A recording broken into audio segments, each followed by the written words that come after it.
was kind of figuring out my path, but there was just like a lot of unknown, to be perfectly honest. Like there wasn't like a set career trajectory and certainty that I had. And I was just taking this next leap into more uncertainty.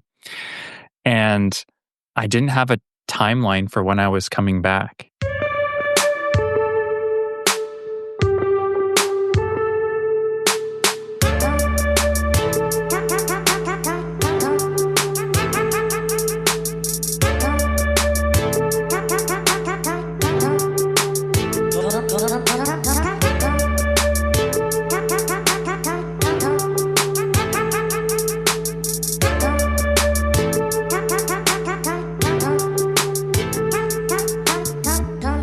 Hi, everyone. Welcome back to another episode.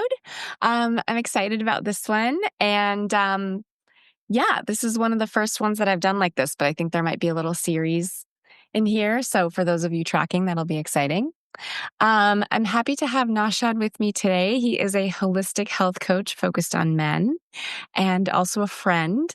And we're talking about making the transition from skeptic to believer today. And we're going to be talking in a specific context, but that can be relevant for any kind of transition that you're going through in your life around this concept.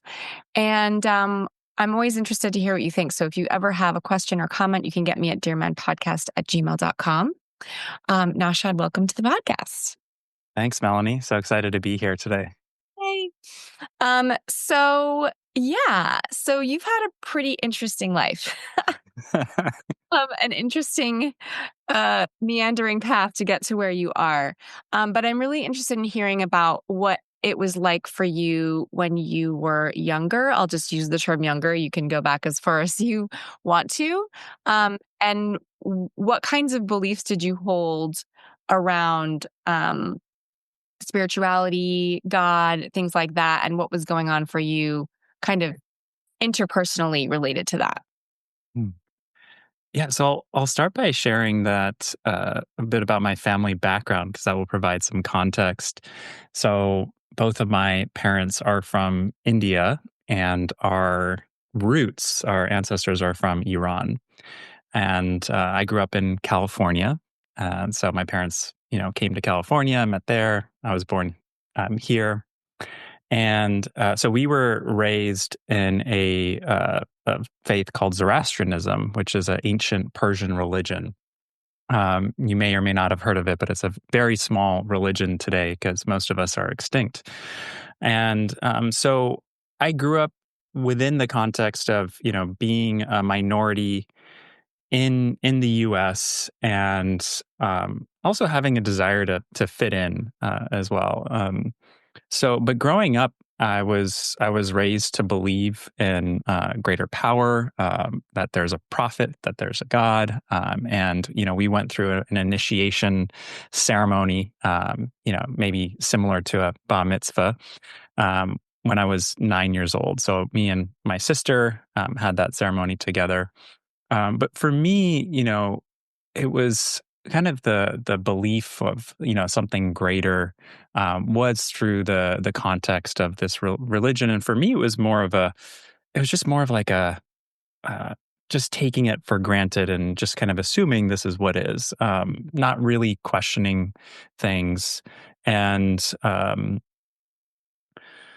yeah, just knowing that, okay, we learned a set of prayers, there is this higher power, and, we can pray to this higher power for help. And I would say that once I got into middle school, and I grew up in Silicon Valley, and so very much, there was much more of a focus on tech and science and sports and, the world. And so, I slowly started to drift away from my religious background and faith, and I would say there was actually some shame around it because knowing that I was different, I wanted to fit in, and so part of our practices, you not only say prayers, but you wear a garment and a thread underneath your shirt.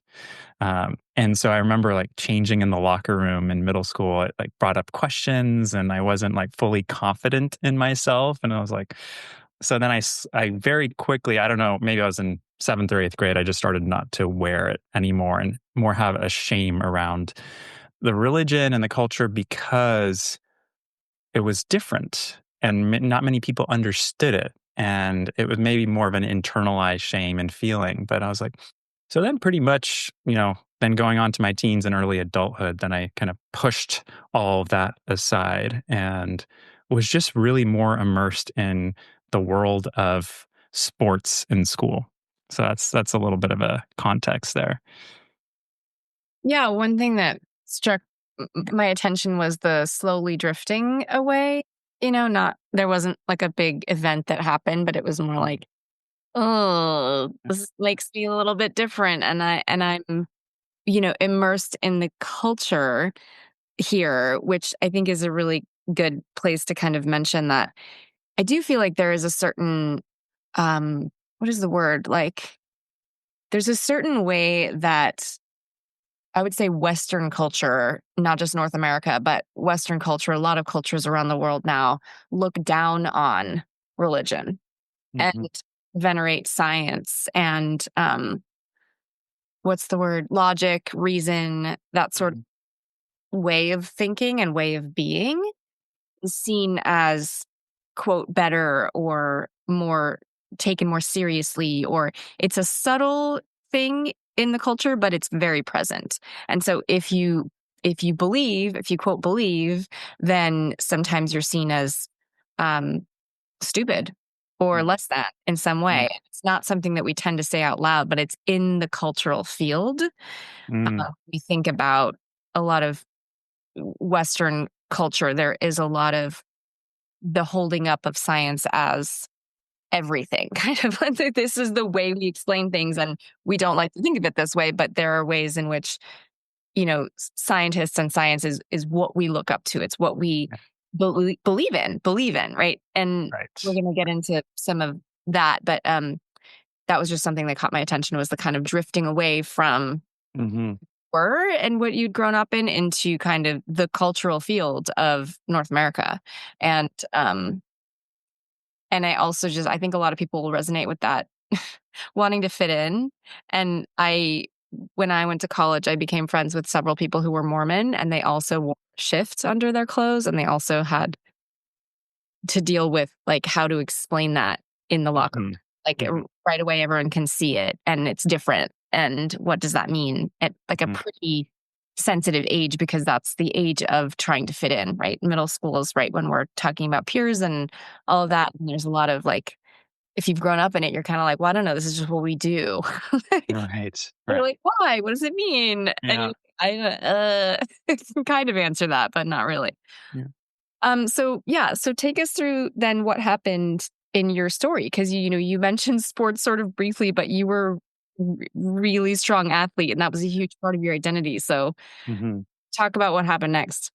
Yeah, yeah. So, yeah, it's a good transition because, as I started to get a little older into high school, right, then soccer was a really predominant. It was a predominant part of my life, starting actually probably around 8 years old. But then high school, it got really serious, right, and so my world evolves, right? My world evolves to that of really focusing on competitive soccer and school, and between those two things, that took up probably 90% of my life, and because I didn't necessarily have a very strong faith or religious background or teaching of the why and everything. A lot of my attention and energy just really started to drift more towards what was present in my life, and that's learning, that's school, that's soccer, that's sports, that's getting ahead in life and making a statement for myself and trying to prove myself. And I mean, trying to quote unquote make it, right? Because when I was about 15 years old, my coach came to me and said, "Hey, do you want to play at the next level?" And I said, "Yes, I do." And he said, "Well, keep going at it and keep following this path because you have a good chance." Um, so that becomes the focus of my life of just, I want to be the best player I can be. And I will go to extremes because it started really as a joy and as a passion.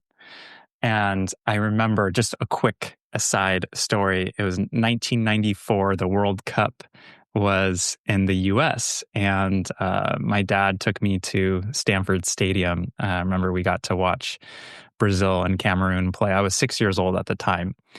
And I just remember that being one of the most electric atmospheres and experiences I had ever been in. I mean, there was so much excitement and joy and electricity, and I was just, yeah, fascinated by the sport. And so that was really the joy that propelled me.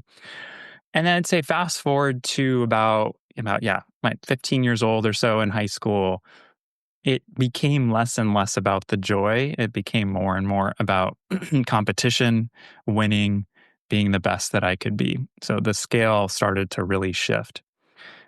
Getting into, junior, senior year of high school, I started to go through some pretty serious injuries with the lower body, ankle, knee, hip. Had two surgeries actually in high school on my knee, and so at a young age that got me into, like, really thinking more about rehab and how to take care of the body, but still at that time, I didn't have enough awareness around what was going on. I was still in that mode of competition.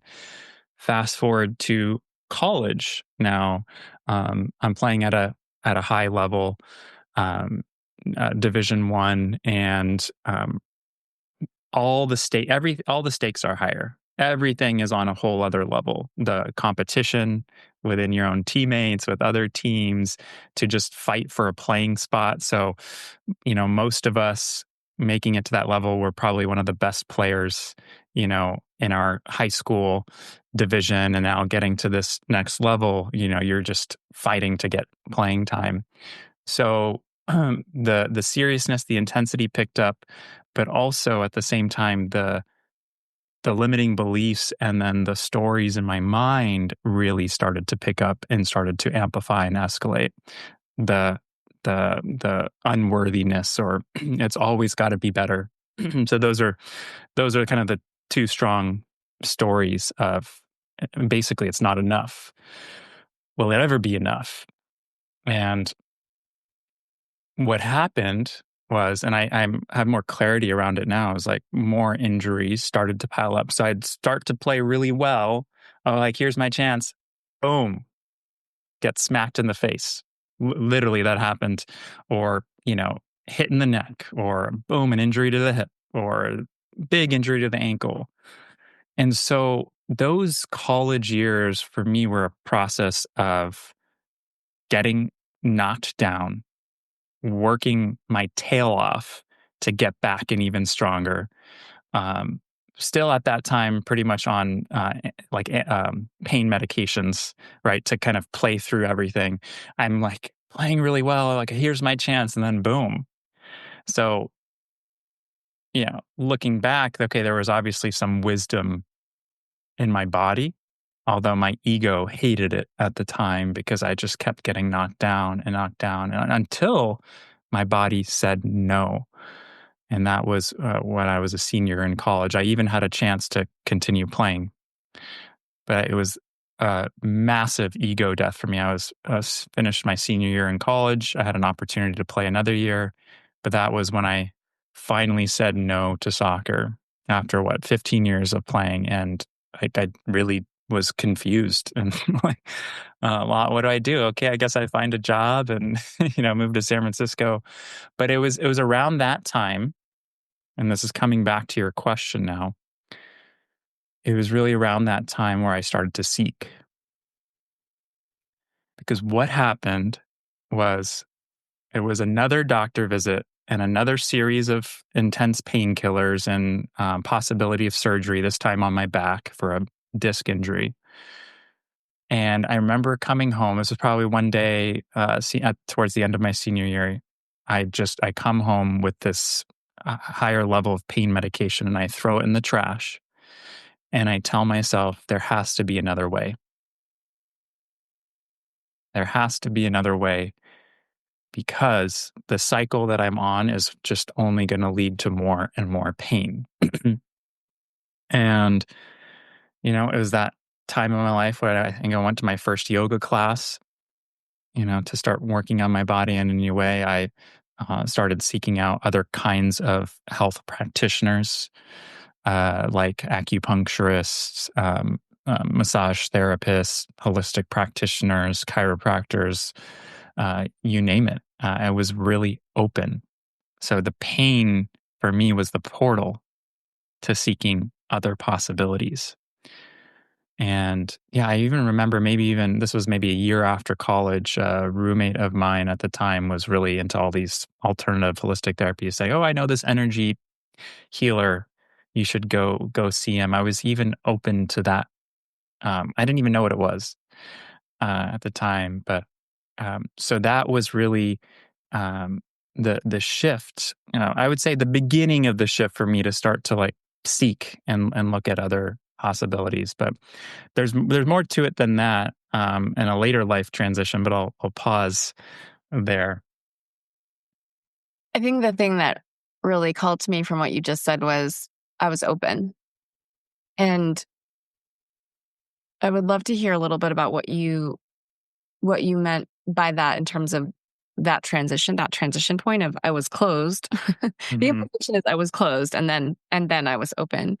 Um, but that I think is really important what you said about the pain and the you didn't use the word desperation, but it feels like deep wisdom that you had this sense that if I keep going in this direction, this is just going to keep repeating. This cycle is going to keep repeating the injury Hmm. cycle. And that there's got to be another way. There's got to be another way. I think that's such a fundamental experience for a lot of us in different contexts, not always around physical injury, but just that sense of there's got to be another way. For some people, it's their third breakup or their third relationship that kind of feels similar. Yeah. You just feel like there's got to be another way. This can't be, I can't just keep repeating this pattern, or I don't want to keep repeating this pattern. There's got to be some other way. And then there's this moment of, and I don't know what that is. Hmm. Right? I know there's another way. There must be another way, but then there's this kind of slowing down and use that word seek. Word seeker has been used a lot, especially around spiritual topics of, is someone a seeker? Are you a seeker? And I think there's something really beautiful about that sense of openness and possibility because when we're seeking, there is a spirit of of openness Hmm. versus I'm going after it. Going after it does not imply openness. Going after it implies I know what I'm doing and where I'm going and I'm doing it. Hmm. Versus, oh, I'm not quite sure. I'm open to the mystery. I'm looking for something. There's a different orientation. So I just wanted to Yeah. slow that down and point that out that that's an important part, I think, of this whole process. Yeah. Big time. And as you were sharing, what came up for me is in the seeking, what that meant for me was is also having the humility to say I don't know.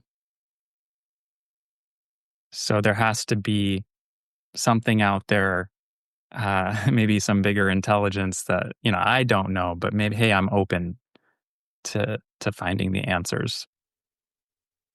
Yeah, thanks for speaking to that because I think that's something that I have gone through in my own sort of transition from skeptic to believer, and it was confusing and disorienting. I'm curious if that was the experience that you had as well, but just all of this stuff that I thought was true, there's more to it in the world, right? All of this kind of A equals B, and the only thing that exists are the things that we can see and touch and feel, and this is it. That Hmm. transitioning to beyond that felt like really uncomfortable and disorienting. Like, well, if there's more, then what is it and how does that work and what does that mean Hmm. about me and about my life and about just everything? I think it can be disorienting. Hmm. It sounds like for you there it wasn't it was pretty rooted in the body and Yes. what was happening physically. Can you walk us through that that transition? And then Yeah. did that open up more for you? Yeah. Yeah. Yeah, we're thinking on the same wavelength here. Yeah, and I would say in, then my early 20s, it was a lot of seeking still focused on the physical realm because, and that's really what I was focused on and thinking about and what I knew about at that time of, I mean, in so many words, okay, this is going on with my knee or my back or my neck, so let's figure it out. Let's figure out how to fix this.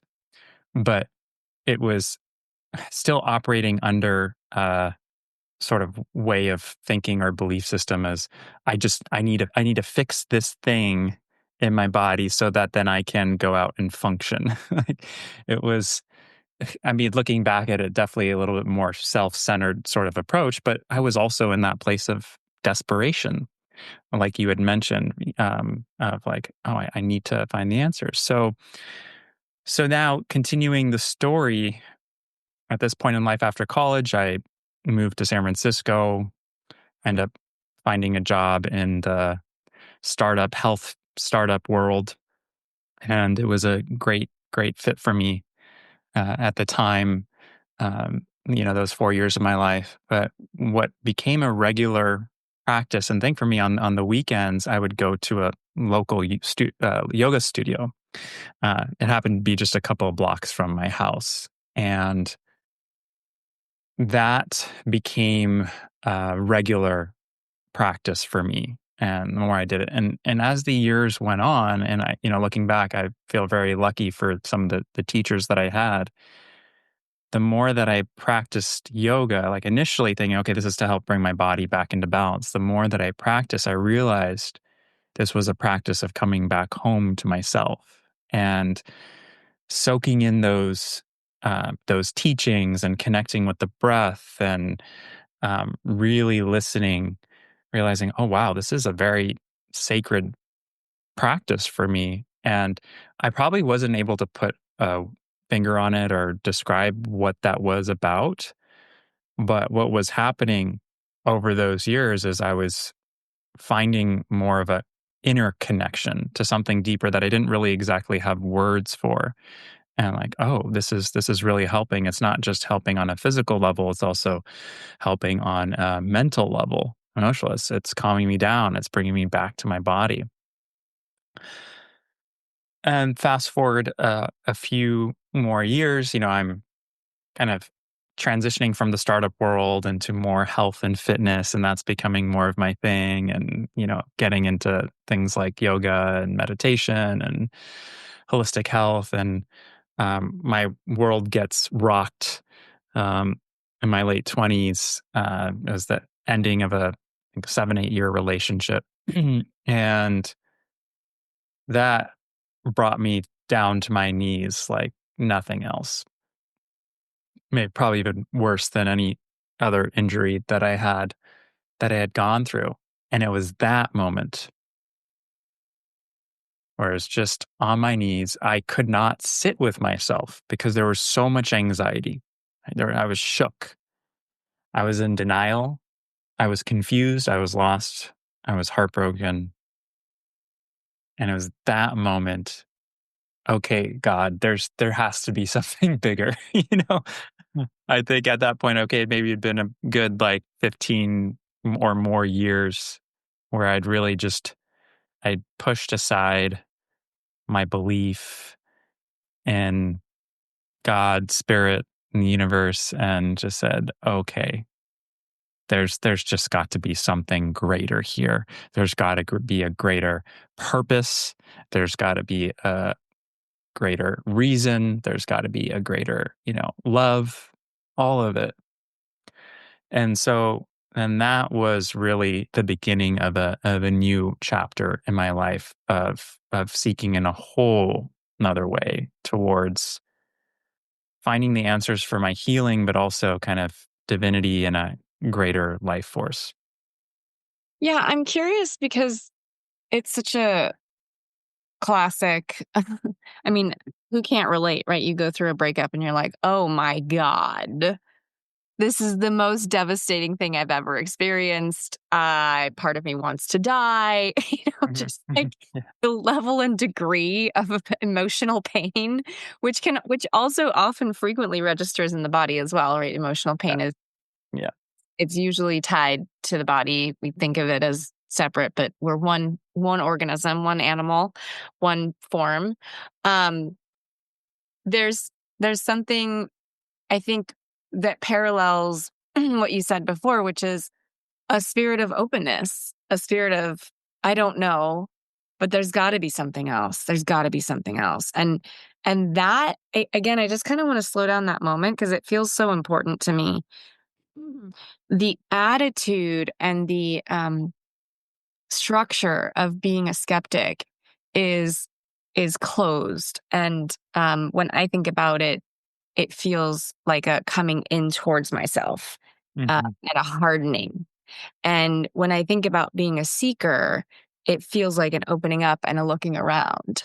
So that position of, okay, I don't know. I don't know. I'm on my knees and I'm like, I don't know. Help, help. Oh, there's something about that physical position that is that where the heart is more open. You have a sense of um yeah, just that difference in I do think that I know everything and I think that I know everything is in this box. There's a certain way of holding one's body mind around that versus I don't know. I don't know. And you can feel that there's just more openness. There's more possibility for something else to come in. Uh, mhm. and so I'm curious to hear for you what that was and what yeah, did those moments feel similar to you at the time? Did it feel similar to when you threw the pain meds in the trash and said, there's got to be another way? Or did it feel kind of different?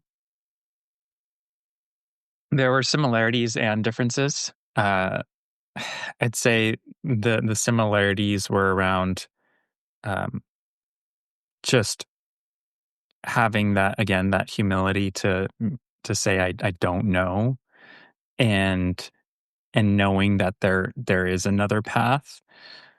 I think with the heartbreak, the for me, the pain was on a whole different level, and it was new kind of pain, it was unfamiliar pain that brought much more anxiety, like, much more anxiety of, "Holy shit, I cannot just sit here, I'm not okay."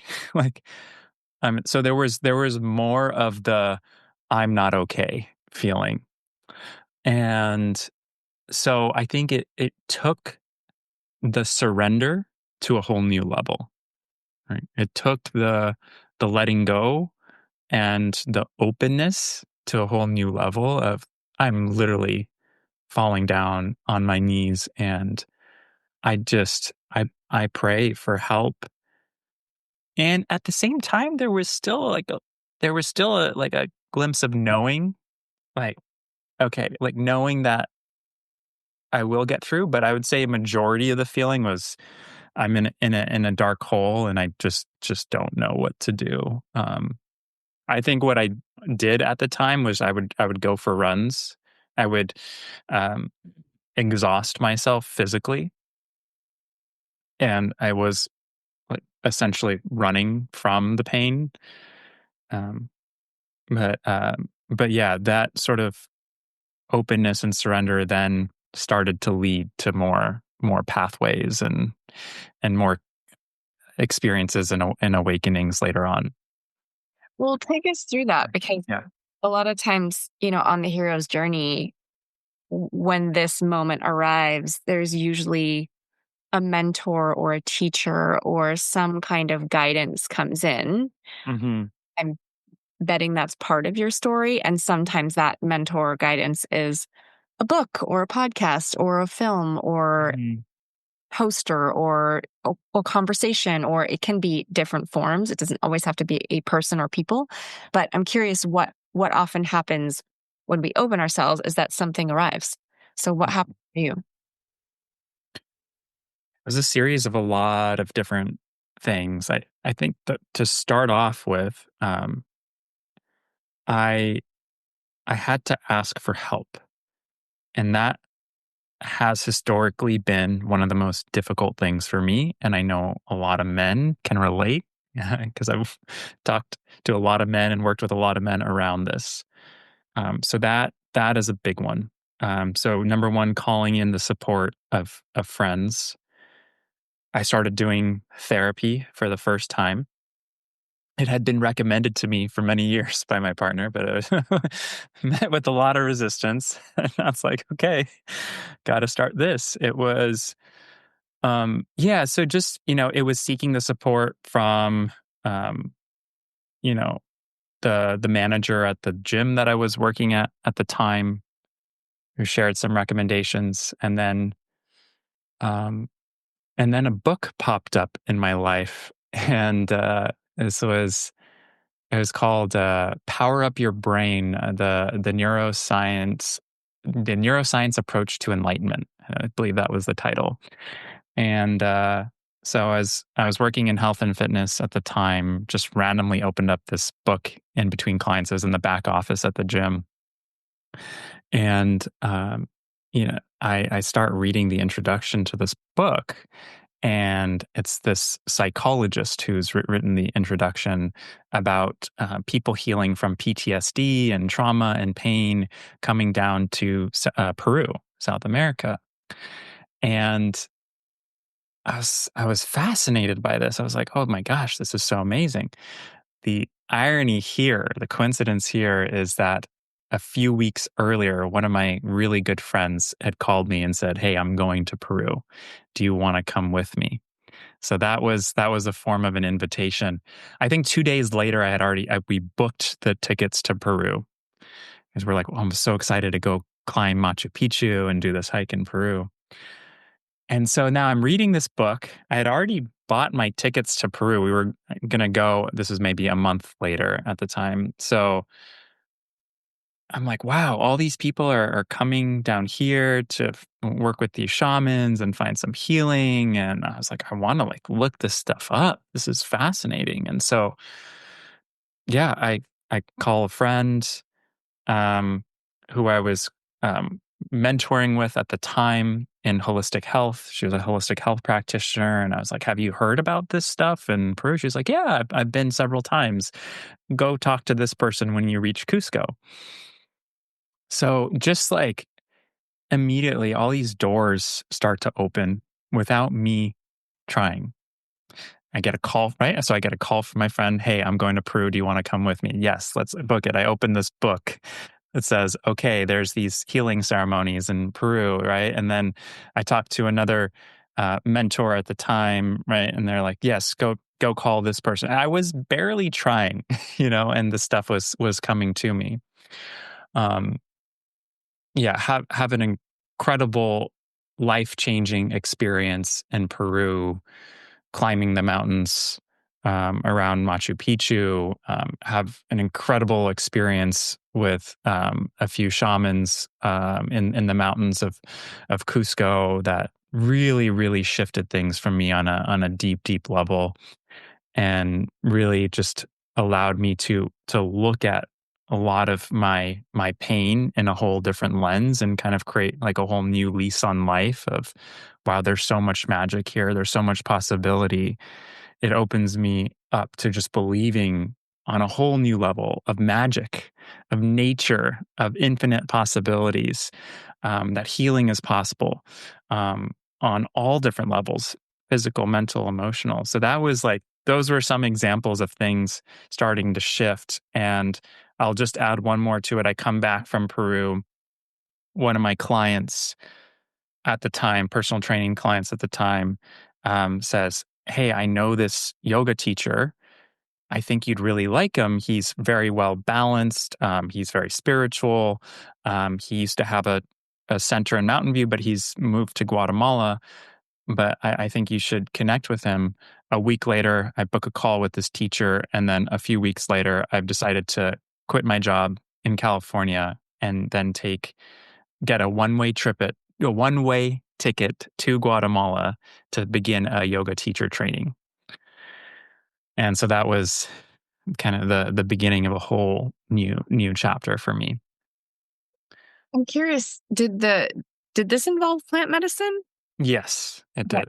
Yes. Yeah. And that's a brave thing to do. I mean, Yeah. for a whole bunch of reasons, really brave.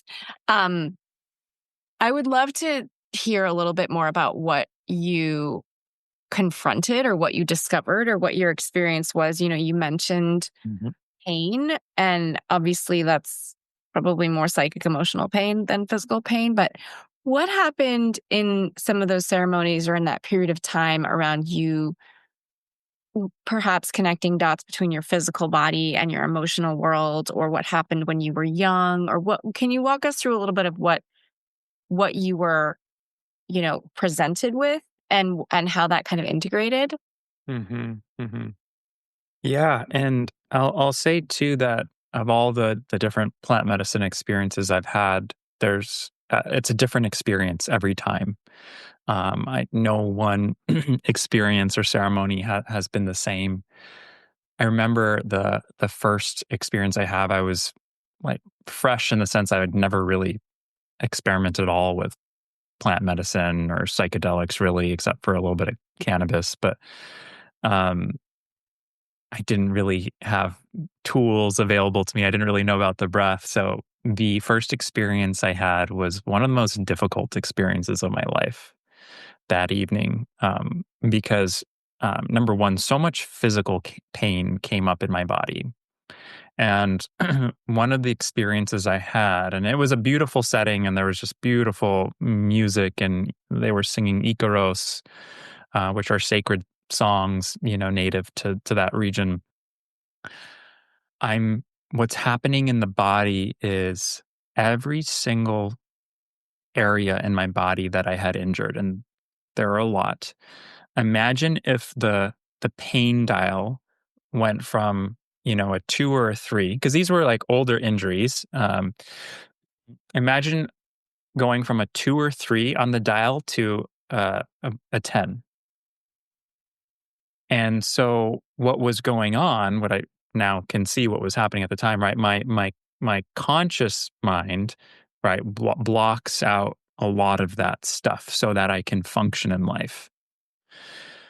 But in these experiences, the veil is lifted, so the subconscious is able to come more to the surface in terms of thoughts, experiences, feelings, sensations. And the way that this medicine works is it first works on the physical realm. If you're blocked in the physical realm, you're not really going to get much past that and really just have that kind of experience. So my first experience was very much in the physical. I was just tossing and turning and like making noises, and I just didn't know what to do. Just feeling like all my joints were basically on fire. I don't know how long it was, but at some point that started to dissipate. And then I started to feel in my heart what I could best describe as a heart attack. Um, and again, I don't know how to describe what that feels like, but other than like it was pounding so hard. There was so much pain, and I think probably about 3 or 4 people came up to me. The helpers, the facilitators, came up to help me and support me through that process. And I would basically use the word agony to describe it. Um, Again, the focus for me in that experience was so much on the physical sensation, and at some point, usually what happens, not always, but there's some sort of purge that happens. Um, and I mean, the purge can be a physical purge. I mean, it could be vomiting, it could be, diarrhea. I mean, it could be crying, making noises, shaking. There's so many things, but yeah.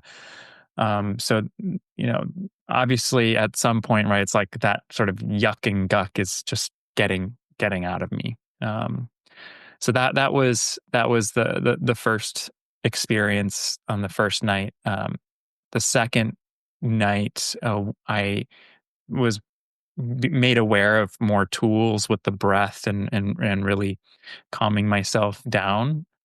And so I started to have a few more sort of mental, visual kind of experiences of experiencing like beauty and nature, and um, at this point, I actually had visions of Guatemala. I didn't know it at the time, but I had visions of this beautiful lake. And I was sitting on a mountainside and I was like, "Oh my god, this is so incredible. Like it's so, so beautiful."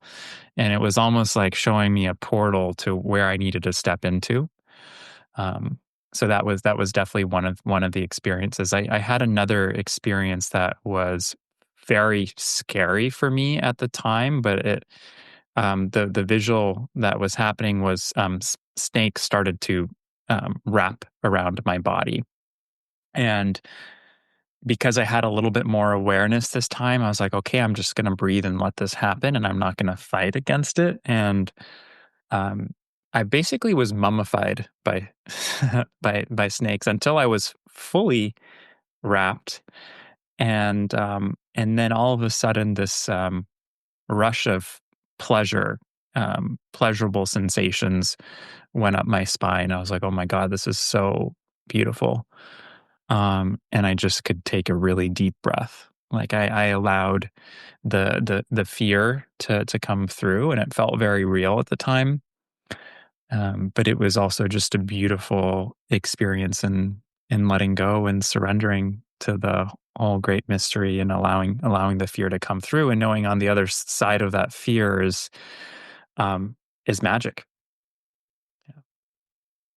On the other side of that fear is magic. One of the things that this calls forth for me is that there have been fairly extensive research studies done on psychedelics since the 1960s, but there's been a resurgence in the 2000s, and Johns Hopkins has led that primarily. And one of the things that they teach people when they do psilocybin journeys, which mostly at Johns Hopkins they're using it for end of life. So there's a lot of folks with cancer and other diseases like that have a significant fear of death, and they're doing psilocybin as a part of processing that, and it's Mm, been very successful. And one of the things that they teach participants is, if something happens in the journey that feels uncomfortable or scary, turn towards it and say, what do you have to teach me? So for mm, example, there was a woman who, there was a huge in her journey, there was a huge tsunami wave that was coming for her. And she was feeling a lot of fear and terror about that. But she remembered what was shared. And so she turned towards it and said, what do you have to teach me? And essentially, the wave said, you are part of me. You are not separate from me. You are part of me. mm, She surrendered to it. And that is a significant theme around many spiritual breakthroughs or spiritual awakenings, which is part of what yeah. we're talking about here, of turning towards or allowing fear to move through the system instead of resisting it or pushing it away. And that act, there's something about that act of turning towards, opening up, allowing that fear through the system. There's something about that that is transformative. It kind of alchemizes one thing into another thing so that the lesson or the teaching or whatever is being presented can actually be integrated instead of pushed away. That feels really significant to me, what you described, because there is that sense of, well, I think snakes is also a great example of, snakes throughout time have been associated with the act of transformation. Snakes molt their skin. They actually shed their skin, and they do that by creating friction to allow it to slough off. And there's a lot of magic and wisdom and healing available through things like snakes. And our culture has vilified them, and they can be scary. And so imagining snakes right wrapping around you, I'm like, "Oh, yeah, that's pretty vivid." Yeah. It's a Yeah. pretty vivid image to then choose to breathe through and surrender to and allow. And I can't tell you how many medicine journeys I've been part of and how many um, wisdom holders I've spoken to who said, "The best thing you can do is just allow it to do its thing. Just allow. Mhm, Allow as mhm, much as you can, just allow the process, allow the healing. And I feel like that's such a metaphor for life as well when we're going through hard things is to allow them to move us and allow our bodies to move in the ways that they want to process that thing rather than clenching and resisting, which is Yeah. a little bit of what, not a little bit, which is a lot of what our culture teaches. You mentioned pushing through the pain when you were an athlete. And isn't that just the most perfect metaphor for, Mhm. for our culture? And Yeah. especially for men, I think, especially for men to not slow down and feel and allow, but to push through and to ignore and to medicate. Mhm. Yes. Yeah. What you're speaking to is, I would say, probably one of the most important lessons and teachings I've learned. This is now over the last 8 years. It was 8 years ago. And it is so important. I feel like it needs to be highlighted again, because really the fear is the portal, right? The fear is here to actually serve us in a way if we actually allow it, because on the other side of that fear is actually really our freedom. Unless you're in imminent danger, um, then the fear is really, if you actually then give into it, right, it's putting you in a spiral of a trap. But once you fully just see it and allow it to just come through you fully, and just like any other emotion, right, whether it be sadness, excitement, jealousy, shame, whatever it is, you allow that emotion to come through you. And then the practice becomes not pushing or working or trying. It's just completely letting go, letting it come through. So our job is then to remove the blocks that are stopping from that energy flow. And then this transitions to our health, our vitality, our life force energy can flow through our body.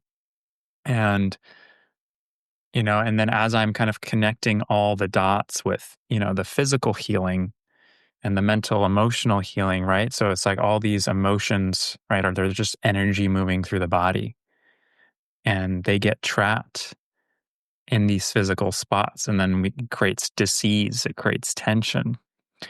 So when we, continue that, build that practice of how can I allow and just observe and, become the witness. And this is when I really started to delve into, the teachings of yoga, meditation, and, books by Eckhart Tolle and Michael Singer of, right, just really allowing all this to be there and to move through you, not grasping, not pushing, avoiding, denying, right? So our natural tendency, the brain, the reptilian brain, wants to push, run, hide, deny, avoid, fight.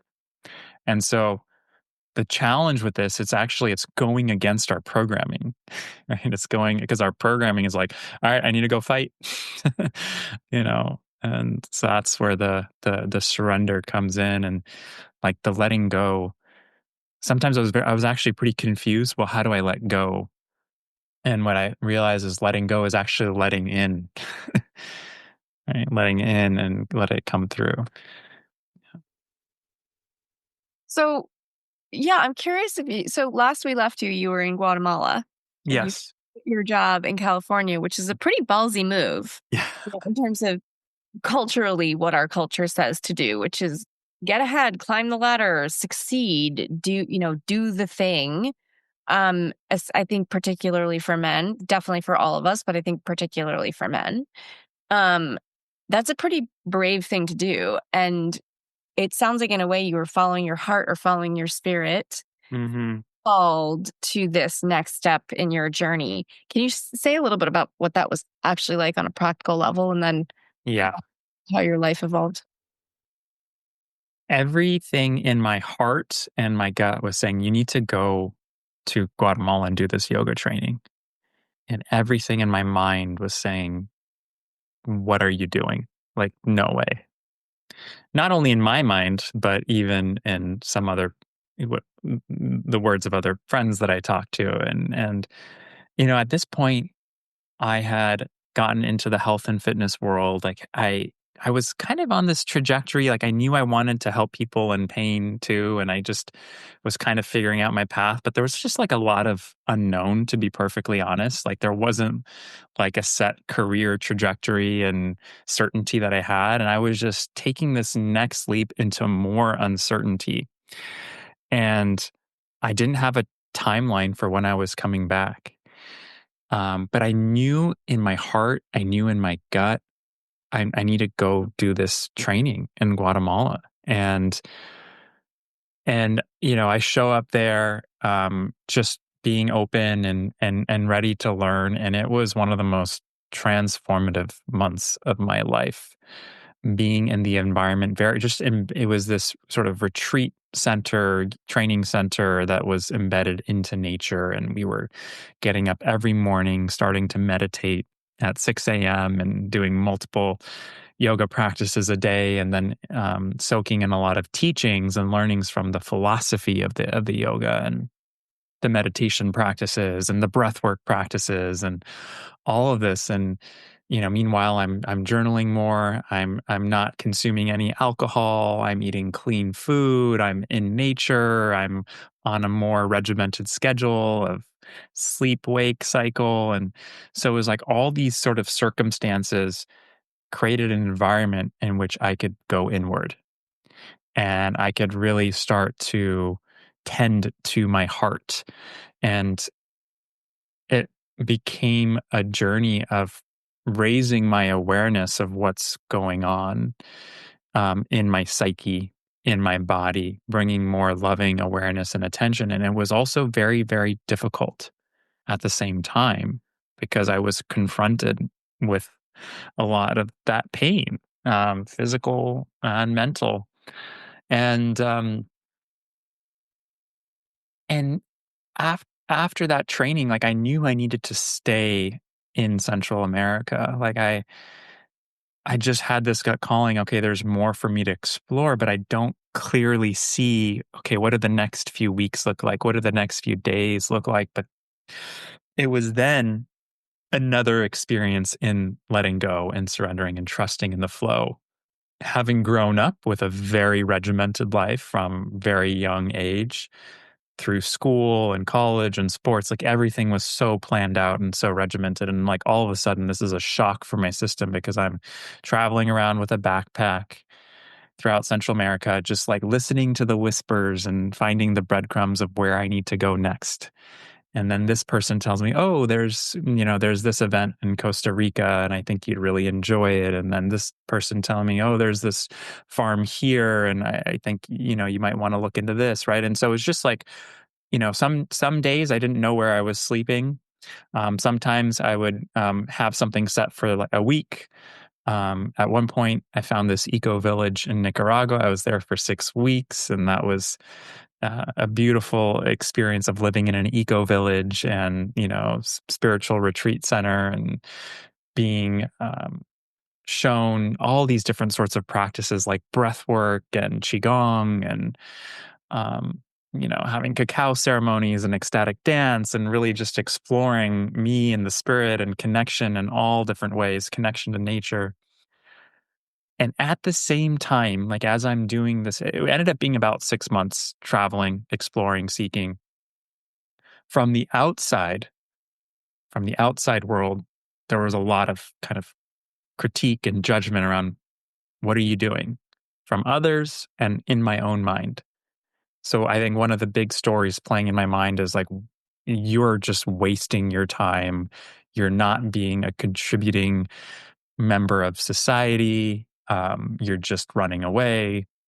So there's a lot of that narrative happening, and I had to really come against it, and it was strong.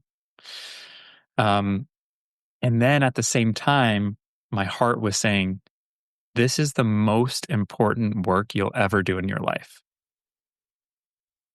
It is the most important work you'll ever do.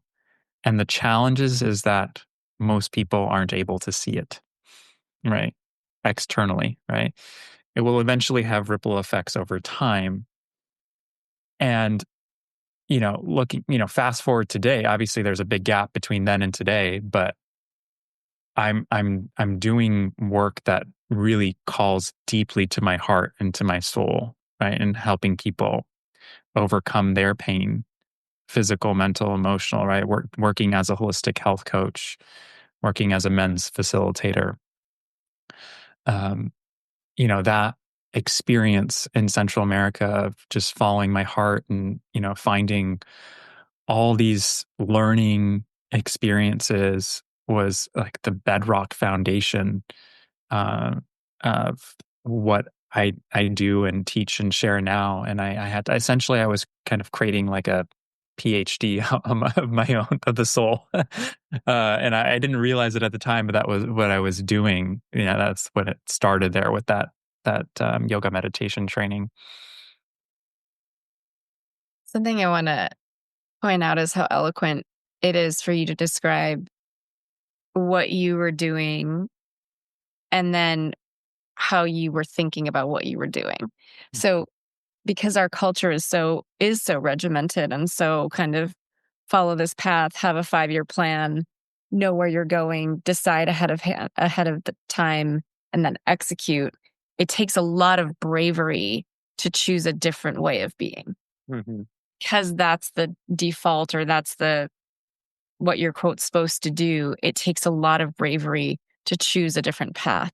And some of you listening may have heard of the book The Celestine Prophecy, but that is one of many books that points out that the path is lit as we walk the path. So we don't get to see where we end up. It's lit as we go. And I think that experience in Central America is so um, indicative of that and just the actual lived experience. I've had similar experiences of, okay, I've arrived and I don't know where I'm sleeping tonight. I know that I'm meant to be here, but I don't even know where I'm sleeping tonight. And that takes such bravery. It really does. It takes such bravery and such trust and such faith in life, in the unfolding of life to allow that through is incredibly brave on its own. And then it's incredibly brave to listen to people that love you saying, "What the hell are you doing?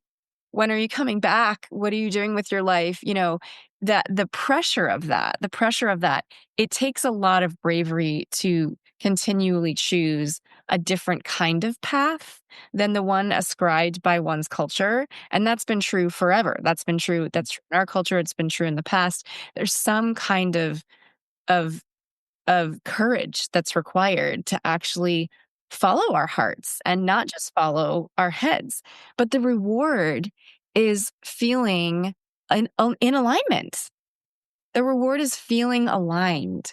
And I'm curious if you can share a little bit about that because you knew that you wanted to do something to help people and you were already helping people when you were doing holistic stuff in the Bay. But it feels like this road that you walk, this path that you walk, to me makes you a much more trustable um, man, a much more trustable facilitator because you have done hard things. You've actually looked at yourself and you've gone inward, and so you are a trustable guide in that way for other people.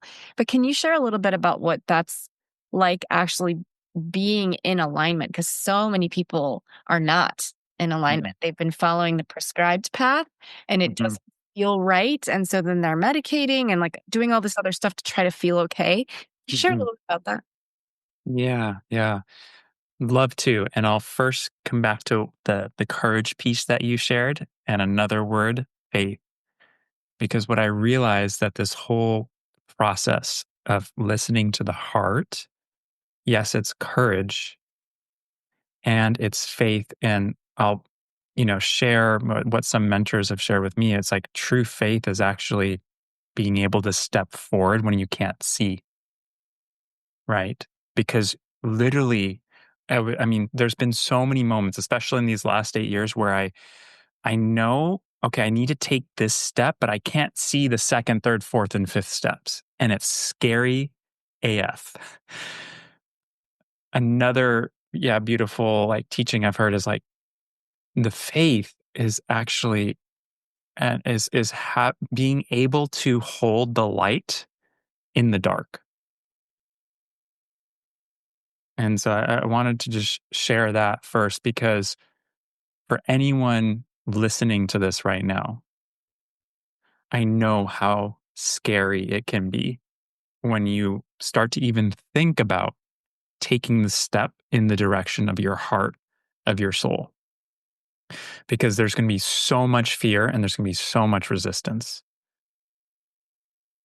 So, yes, it requires courage and bravery and heart, but I'll also say it requires faith and having that deeper trust. So, yeah, and then coming back to your question, which I believe was around maybe more of my process around maybe taking these steps forward and following the heart. I believe that was your question, right? Yeah. And about alignment, Alignment. alignment. And I think Yeah. embedded in that question, you can talk about your journey, but also the men that you've worked with. Hmm. Hmm. Yeah. Um, what I always knew deep down inside was that if I really truly want to help someone else, I have to have a very deep understanding of what it takes to get to the other side. And I think that my soccer past and training was a really great example of just honestly, I really lucked out with having incredible coaches who had walked the path themselves. And and then so having that sort of background around being through extreme hardship and obstacles on the soccer field and what it takes to overcome certain hurdles and get to a certain point of like what it takes on a physical, mental, emotional preparation, everything. And then now finding myself in Central America and doing this inner work, sitting in meditation every day and listening to the thoughts in the mind and what's going on in the body and really observing the ego and all the judgments and all the self-criticism and all that. Like I knew this is what I need to do to build my foundation of deeper understanding of the body, the mind, the soul, all of it. Because there was a big transitioning happening for me in thinking about health, right? And our lives of this is so much more than physical. It's even so much more mental, emotional, but right? It's like there's so many aspects of what does it mean to feel truly at peace within ourselves, to feel a sense of vitality, to feel a sense of alignment, right? Which we're getting at here of what is actually alignment. So it's it's starting to do all these kinds of practices, maybe mindfulness practices, and it doesn't need to be the exact same thing. I think everyone, I don't really like to prescribe, oh, you need to do exactly this. I think it is more of an investigation and exploration for each individual of what feels truly aligned. So, Melanie, I can't tell you, okay, you need to like go this exact way, but it's more of like, what does that exploration look like for you? What feels true for you? Because um, when you learn how to actually have a communication with your soul, your higher self, you know what the yes feels like, you know what the no feels like. You develop enough of that communication. And that starts by really just listening to your body.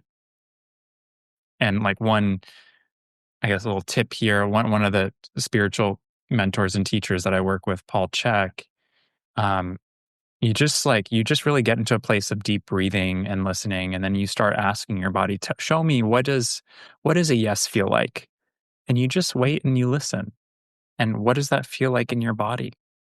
It could be an opening in your posture, it could be a buzzing sensation, whatever it is, and then you spend time saying what does a no feel like to me, right? And so you learn to have this communication, and as I, went on this journey of more into holistic health and the mindfulness and the deeper inner work, right? I'm learning to develop a deeper connection and communication with my body. And then realizing that as I develop this communication bridge, like I'm starting to have a deeper connection and communication with spirit. and that guiding me. And the more, it's just like learning a new language, right? It's going to take time to understand, and you have to practice, you have to immerse yourself in the language.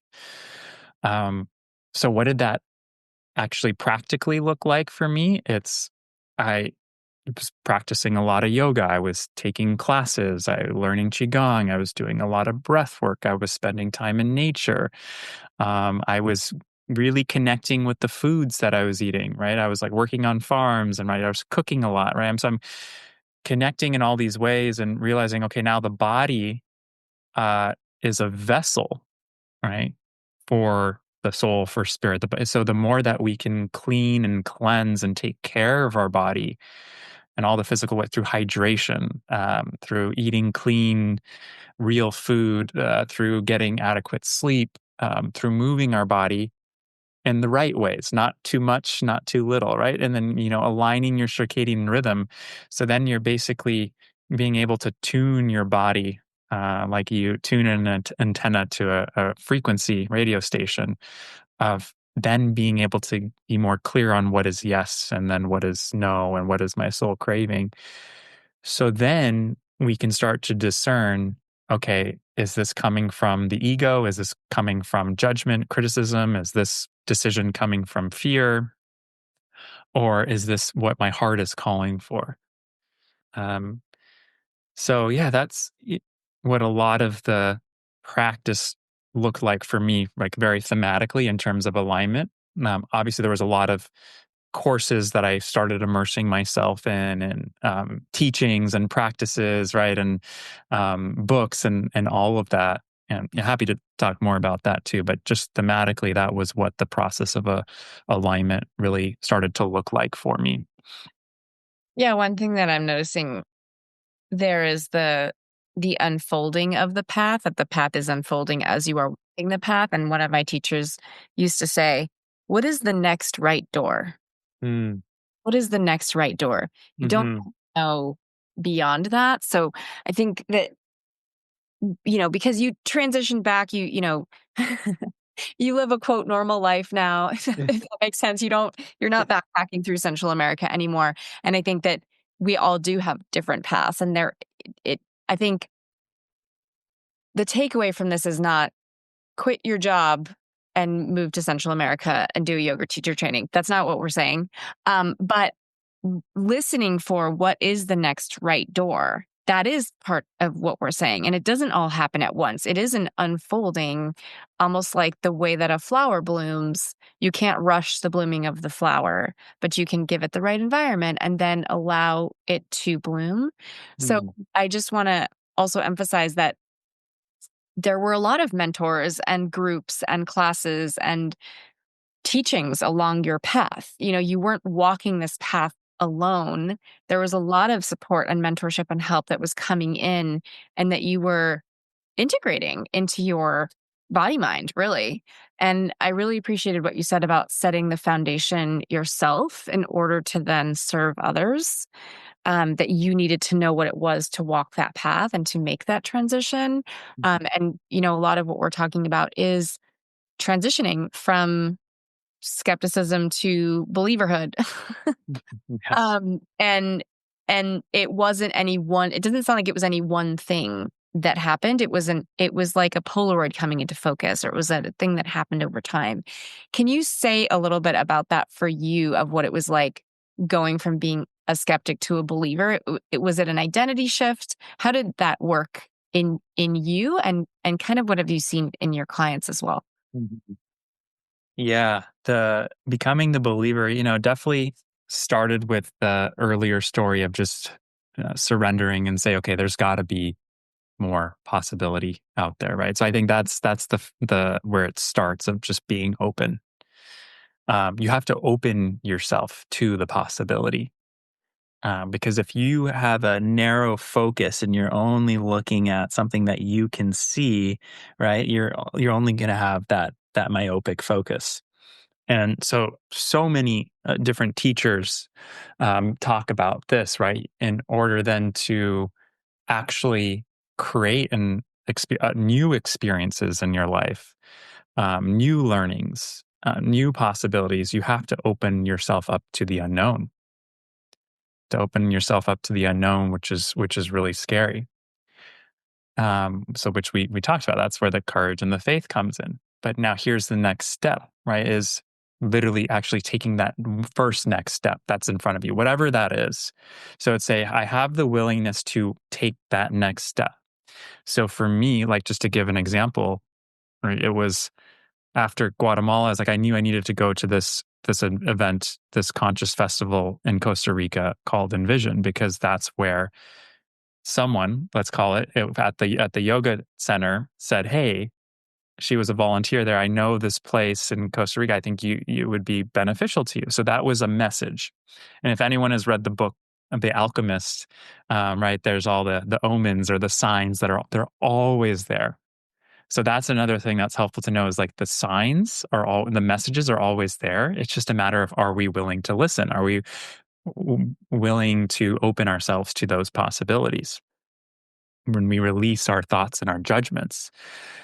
And so then it was just like, one thing after the other, um, leading me towards this place in Nicaragua that I was telling you about, this eco village called Inanita, which was really a place for people who were, seeking and wanting to develop themselves on all different levels. And at this point in time, like the idea and the concept of men's work was being brought into my consciousness, because I went on but this is before the whole Central America experience. I went on a trip with a group of men friends, and we kind of co-created our own little retreat experience in Lake Tahoe, and that was also a very pivotal point in my life because it really opened my mind to like men connecting with other men in a very open,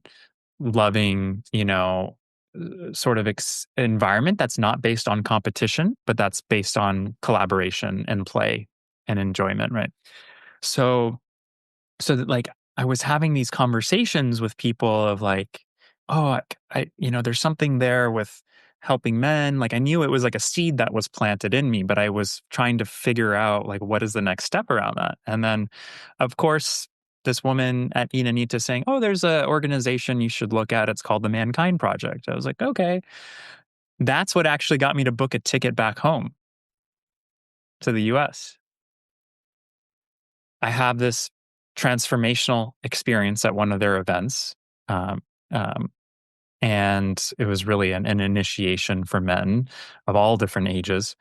And so then that started to open new doors and windows for me. It was another kind of deep initiation process of what does it mean to be a man? And really that was more around working with the shadow. And from there, then being introduced to men's groups, right, and then showing up at a men's group, and then now meeting who's my best friend today, right? So it's like all these things are results of being open, listening, keeping the eyes peeled, and then being willing to take that next step, right? So I come back to the US, I get a calling, oh, I need to move to Santa Cruz. I don't know why, but something is calling me there. So I go ahead and find a place in Santa Cruz, meet an incredible new roommate over there. And now we're also really good friends, right? And it's like one thing leads to another. Oh, come to this class. I want to share with you this book. And this it's just being open.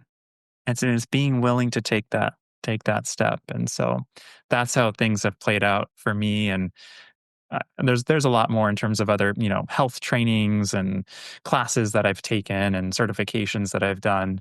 But it's literally in these little moments of saying, am I being willing to listen to what the signs are, and then following through. And being present enough to hear the signs. I think there's something really important about what you're saying in terms of be open to the possibilities. Yes. And then basically, you need a nervous system that is structured enough and grounded enough, relaxed enough, and Yes. enough to receive those messages, Yes. act on them. And I think that's something that I just want to point out, because we talk about polarity a lot on this podcast, that is inherently polarizing to the feminine, is when the Mm, masculine has enough consciousness, stability, structure, openness, groundedness to move, to be flexible, to take things in, to take action. That is inherently polarizing without you having to do, quote, do anything. It's just naturally polarizing. That's interesting. It's something that the feminine is drawn to, and mm, and not just the feminine in human form, but just life, right? Like when a structure is open and willing and capable, then opportunities tend to come to that being.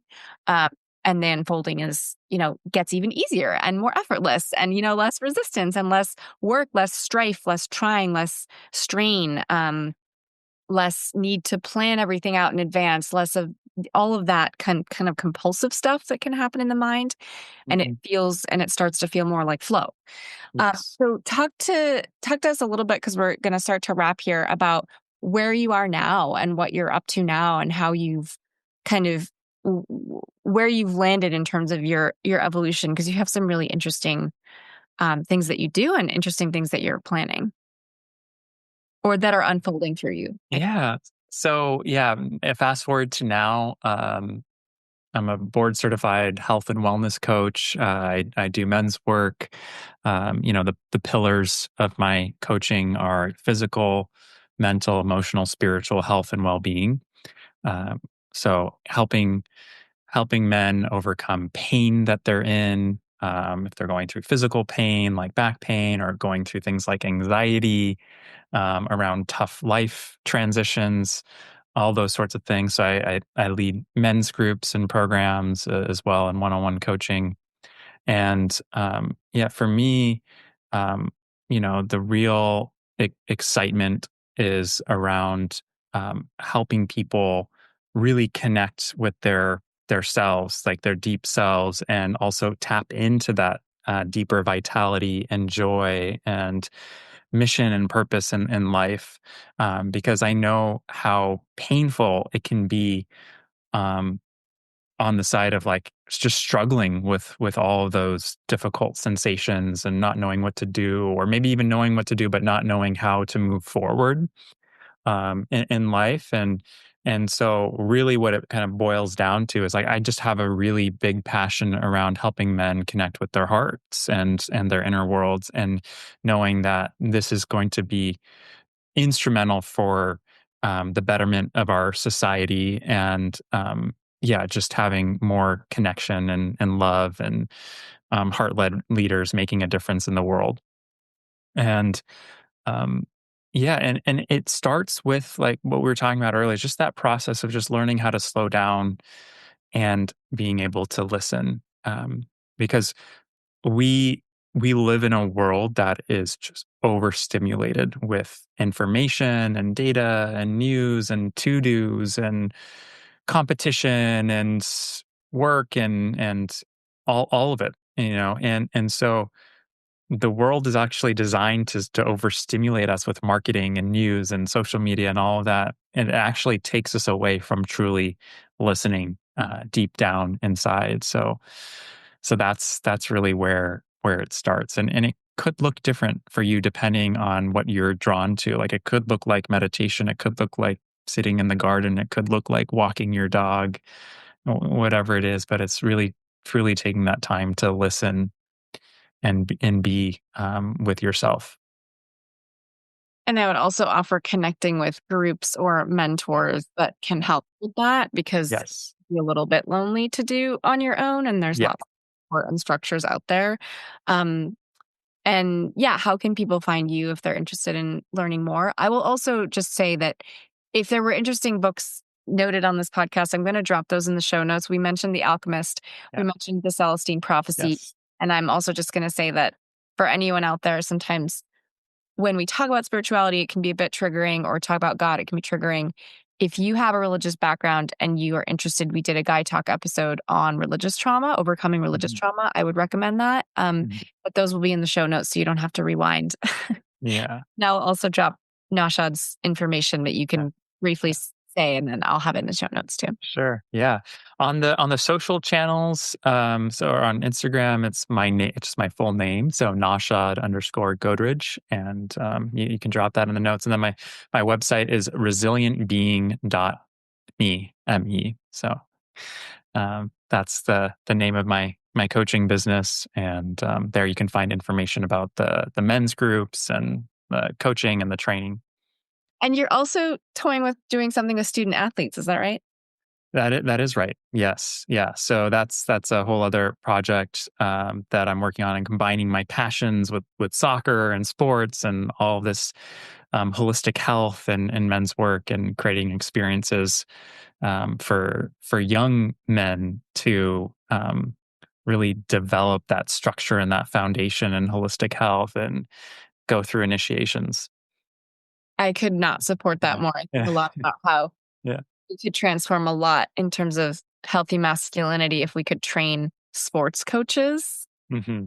all over the world, because that feels like those folks have such a direct influence on so many young men. I mean, just Yeah. scaling in terms of scaling, right? If we could, Yeah. if we could Definitely. support those coaches and Yes. support a different kind of locker room culture, for example, Hmm. that would Yeah. be huge. So I'm very excited about that Yeah. initiative. Yeah. If you're a sports coach, definitely get in touch with me. Yeah. Yes. Yes. Let's spread the movement. Yes.